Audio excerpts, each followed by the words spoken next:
Conversation about mental health and just mental illness in general. Students and community members walked to raise awareness for suicide prevention this weekend.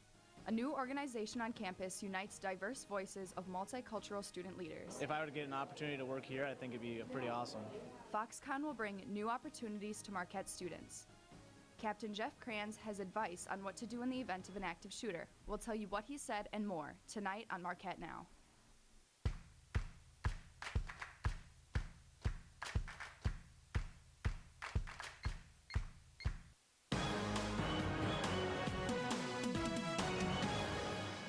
Good evening, Marquette. This is Marquette Now. I'm Ricky Labrada. And I'm Julia Marshall. Tonight, we have the latest on Marquette's campus and around Milwaukee.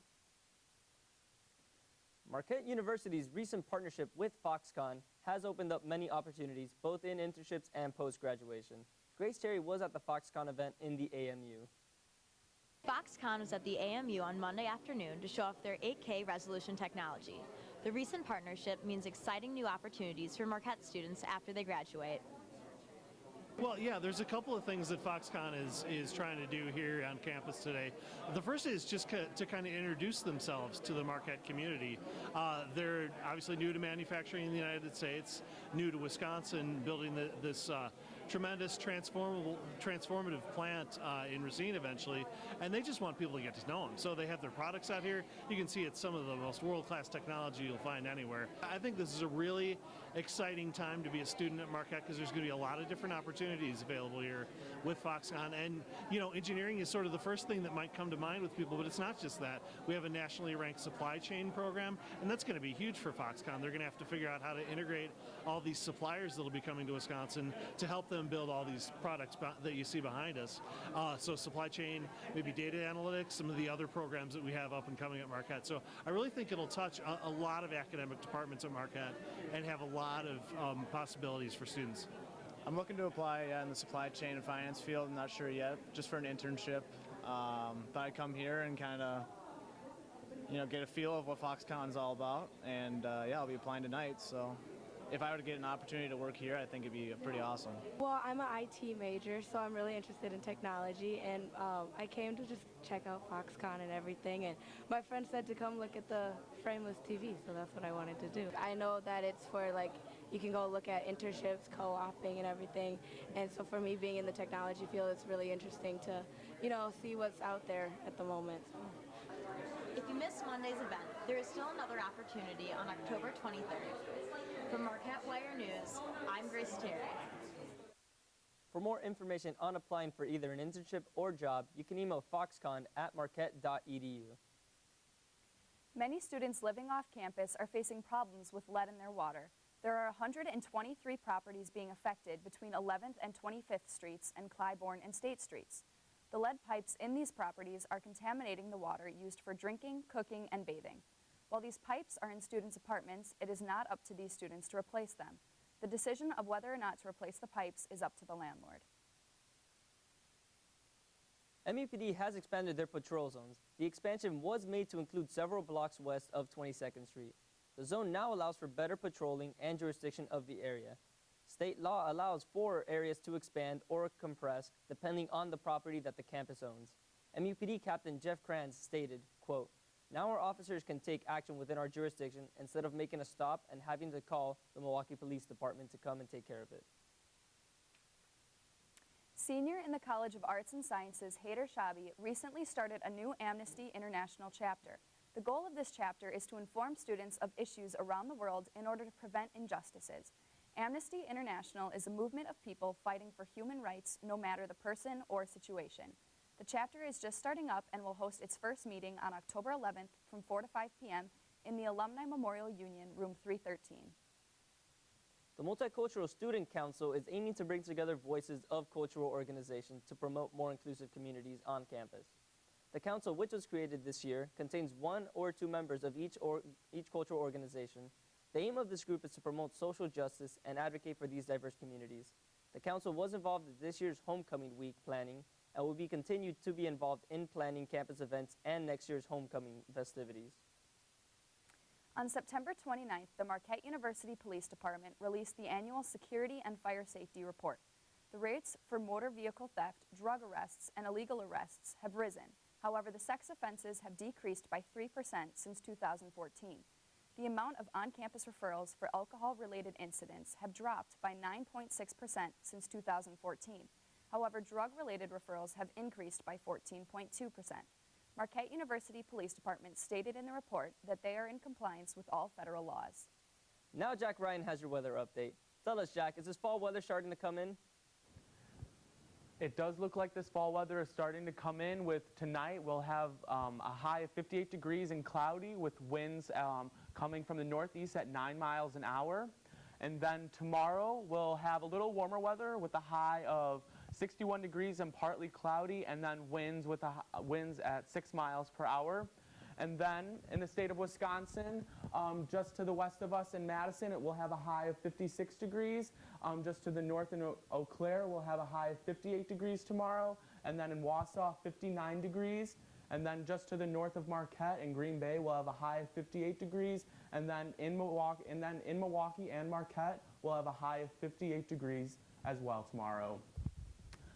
And then for the next 5 days, it looks like we'll have warmer weather than expected for the fall with a high of 61 degrees tomorrow. And then on Friday, we'll have a high of 70 degrees today with that are partly cloudy. Then on Saturday, expect for some thunderstorms with a high of 67 degrees. And then on Sunday, partly cloudy with a high of 60 degrees. And then for the start of the weeks, it looks like it will be bright and sunny with the high of 61 degrees. Ricky and Julia, back to you with the news. Thanks, Jack. When we come back, we'll tell you what to do in the event of an active shooter on campus, according to MUPD Captain Jeff Kranz.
Welcome back to Marquette Now.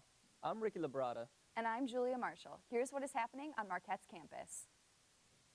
The American Foundation for Suicide Prevention held a walk on Sunday at Humboldt Park to raise awareness of mental illness. Students involved with the MU Club Active Minds participated in the event. At Humboldt Park, where every year thousands of people gather for the American Foundation for Suicide Prevention's Out of the Darkness Walk. Among those thousands of people, Marquette students from the group Active Minds partook in Sunday's event. I've been involved with Active Minds, I'd say, for about 3 years, but I've just started on the e-board. And essentially, it's an organization on campus that supports a positive and accepting conversation about mental health and just mental illness in general, and just being able to promote that kind of conversation, stomp out the stigma, as we like to say. This is actually a suicide awareness, suicide prevention kind of walk, and a fellow member in our organization kind of brought it up, and so we thought it would be a great way to like raise money, kind of be really active about this kind of cause and come together with other people in the community. Ultimately, we all have mental health. A lot of us have mental illness as well, 1 in 4 do, and so I think it's super important to be able to have a conversation so we have support from each other, and just being able to kind of continue the conversation and know that we're not alone. I think that's huge, and that's just a step towards preventing suicide. Encouraging you that things will get better in time. We're just really excited to be here. This is the first time Active Minds has come to this walk, and we have a great turnout. We've reached our fundraising goal, so thank you to everyone who supported us in this. I think the best thing that people can do is just to talk about it like it's a normal medical issue, because that's what it is, and just being informed about what the resources are for their fellow students. So, you know, just if you're concerned about a friend, you know the proper way to help them. We're all here in hope that someday we'll be able to have an open conversation about mental illness and suicide and be able to recognize that it's in our society. To continue the discussion about suicide prevention, you can join Marquette's group Active Minds. From the Marquette Wire, I'm Caroline White. To keep the discussion going and join Active Minds, contact Active Minds eBoard at marquette.edu. Last week in Catalonia, Spain, millions participated in what was declared an illegal referendum. Some Marquette students are from this region of Spain and can only watch these events unfold. Foregoing exchange student in the College of Health Sciences, Julia Dasha, stated, quote, "On the one hand, you feel humiliation, you feel hate, you feel sorry, and you feel like crying. But on the other hand, you also feel proud." Center for Peacemaking and Campus Impact organized a tour to explore each of the Near West Side's 7 neighborhoods on a coach bus Saturday, October 7th. The hour-long tour pointed out Ambassador Hotel, The Rave, and Miller Park. The bus also passed through several residential areas in the Near West Side. Elizabeth Killian, president of Campus Impact, said, quote, "Alumni got to see not only the improvements of Marquette, but the improvements of the Near West Side and how it has grown since they've gone to school here." American Sign Language courses continue to develop at Marquette. Currently, there are 2 courses offered. Dana Callan Farley joined the Marquette staff 3 years ago. He has been teaching for 30 years and is now aiming to grow the presence of ASL and the deaf community on Marquette's campus. He said, quote, "I think we can be at the forefront of Jesuit education in building those relationships with the deaf community." So far, the courses have yet to include service with the Milwaukee deaf community, but Callan Farley is looking to the future. Although there has never been an active shooter situation on Marquette's campus, MUPD Captain Jeff Kranz is aware that national tragedies still require active response from safety departments around the country. Kranz said the Marquette University Police Department has been offering an active shooter course for years and uses the run, hide, fight method regarding active shooter situations. Kranz said, quote, "You saw it in Vegas where people hid, where people just took off and got out of the area. But you have to do that in a smart way, and that's kind of what we teach when we do the class." Coming up next, Grace Terry has your Marquette Sports Report. Stay right here on MUTV.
Welcome back to Marquette Now. I'm Grace Terry with your Marquette Sports Update. Big news in college basketball this week as the FBI arrested assistant coaches from Auburn, Arizona, Oklahoma State, and University of Southern California because they were caught bribing high school students with shoe companies. What did the Marquette basketball coaching staff have to say about this? Well, they were, quote, not surprised.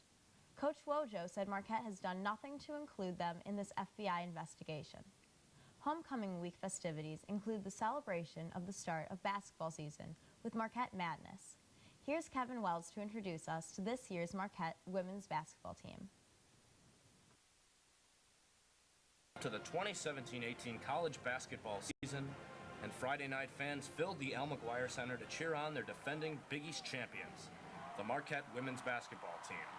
The banner was unveiled, fans were going crazy, and it was time to send it to a familiar voice, Mike Jakubowski. Junior from Chicago.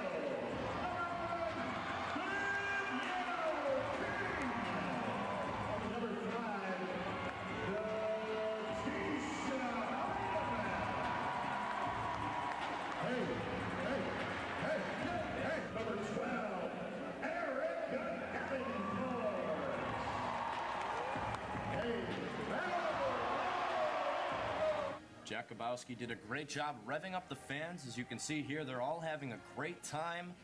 But there was one message that had yet to be heard, and it was from head coach Carolyn Keeger. Our new theme is Fly Higher, and we want to take this program farther than we've ever been before.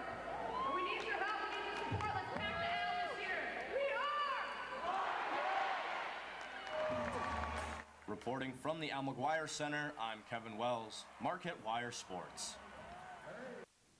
Now that you've met the women who hope to win Big East champions for the second year, here's a recap of the Marquette men and Wojo's message to the fans. The men's portion of Marquette Madness kicked off with fans holding their breaths as Steve Wojciechowski hit the floor. And it continued with a whole lot of this.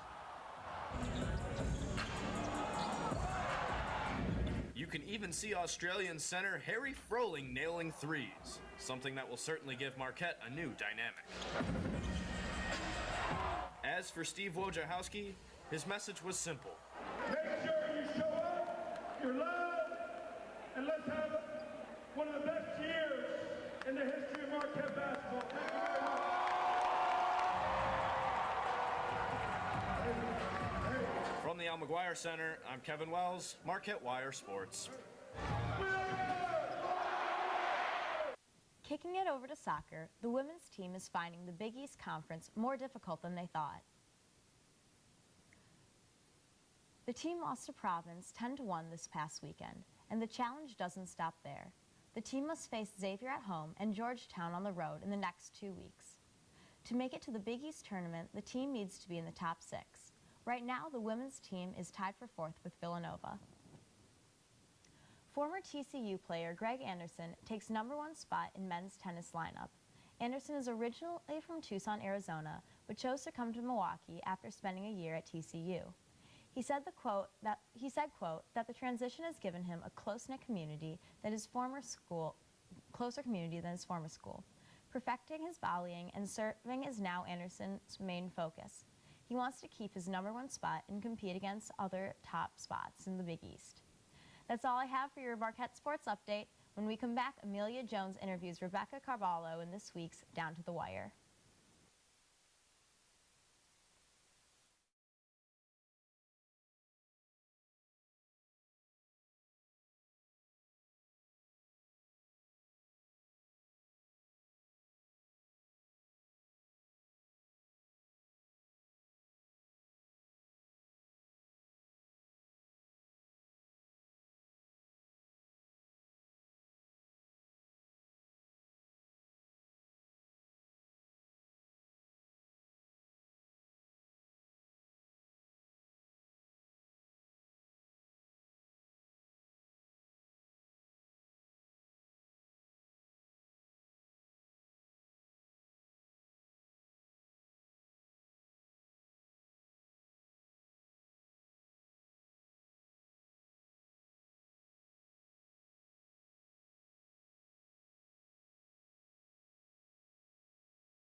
Welcome back to Marquette Now. I'm Amelia Jones, and this week on Down to the Wire, Rebecca Carballo is with us to discuss her story about lead pipe concerns that could affect students across campus on and off campus housing. Sorry, that was a jumble. Thank you for joining me, Rebecca. So to start off, I want to talk to you a little bit about how did you find this topic? Like, who told the Wire about it, or who told you about it in order to write the story? I actually just found out about it just keeping up with the news. I read about it in the JS. It's a citywide problem, and it's not unique to Milwaukee. Chicago's had similar problems. Cities with older infrastructure kind of tend to run into this. Interesting. And so in your report, you wrote that there are 123 properties on Marquette's campus who have these lead pipe services. And you also wrote that academic buildings and residence halls were tested for these lead pipes. Were these other properties that are off campus but still house Marquette students, were they tested as well? So for the academic buildings and the apartments, they were, the campus-owned apartments, so like Campus Town East and Campus Town West, the water was tested for lead, and they all had either the safe EPA standard levels, so like okay to drink, and that's because those are all university-owned buildings, so the university is liable for that. So the other off-campus properties don't necessarily have to be tested by the university, so that is up to the owner of the property. So it's at the property-by-property case. Okay. Mm-hmm. And then how exactly would a student who lives in off-campus housing, like myself, and do you live off-campus? I do. Okay, so like ourselves, how would we know if our water was affected with lead or had lead in it? Well, it's difficult to say if the water itself is affected with lead, but you can look up if you have a lead service line. So you or I could go to the city who has a database online, or go to the Marquette Wire. We have the list published on our website, and we can look up our addresses, and mine's actually on the list. So shoot. Right? So you could see it that way if you have a lead service line, but that doesn't necessarily mean you have lead in your water, and this gets a little tricky. So basically, there's a coating on the inside of the pipe, and that protects the water from the lead, but if that pipe was to be disrupted or breached somehow, lead could leach in the water, and there's really no way of knowing how much lead will reach in the water or when that would happen. Sorry if that wasn't a comforting answer. No, it was. And actually, I used the database, and I looked up my own address, and I do not have a lead service pipe, so that's good. But I also know that my building is kind of one of the newer apartment buildings on campus. But like you said, so the database is online on the Wire. And then actually, in one of the academic buildings, your report, you wrote that they actually took away a water fountain from Straz because it did come back with an EPA level that was not acceptable, correct? Yeah, that was in the administrative side of the building, though. Okay. And that came out with too high of levels of lead, but they took it out right away, and that test was conducted over the summer, and it was published. The report came out in August, so all before we were back on campus. Makes sense. And you also wrote in your report that it is the responsibility of the landlord. So like you said, it's sort of a property-by-property basis to replace it. And how much, if you can just say, I don't know if you stated it in your report or not, how much does it cost roughly to replace these pipes? Roughly, it's about $6,000 a piece. So if the city were, for the entire city of Milwaukee, the 70,000 pipes that need to be replaced, it would be like $1.5 billion, $500 million, excuse me. So that's why there's kind of like a holdup, is just because it's hard to come up with that amount of money in like a short time, and just like the logistics of this all. Right, but Milwaukee is planning on replacing some of these pipes. I believe in your report you wrote that Mayor Tom Barrett hopes to replace at least 800 of them? That's correct. Okay, and are these 123 properties part of that 800, or are they not included?